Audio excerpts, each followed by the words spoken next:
So hi friends, welcome back to my channel. So friends, আজি এনে অলপ দোকানৰ পিনে ওলাই যাম। এতিয়া কৰোণাৰ কাৰণে ইমান বাহিৰত ওলাব নোৱাৰো। এনে অলপ ওলাই যাম। So friends, চাই থাকক ভিডিঅ'টো।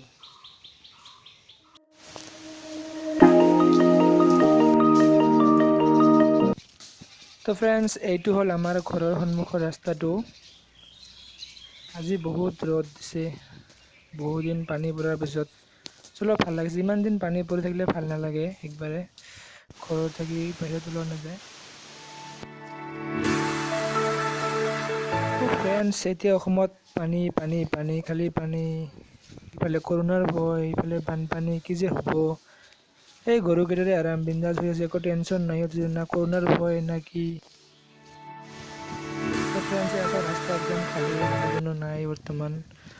কৰোণাৰ ভয়ত মানুহবিলাক ৰাস্তাত বাহিৰত নোলোৱা হৈছে। ঠিকে আছে, ঘৰত থাকিলে ছেফ থাকে মানুহবিলাক, বাহিৰত নোলোৱাই ভাল।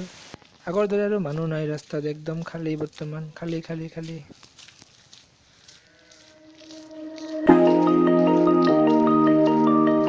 ফ্ৰেণ্ডছ, ভিডিঅ'টো ভাল লাগিলে লাইক, কমেণ্ট এণ্ড শ্বেয়াৰ কৰিব নাপাহৰিব। ধন্যবাদ।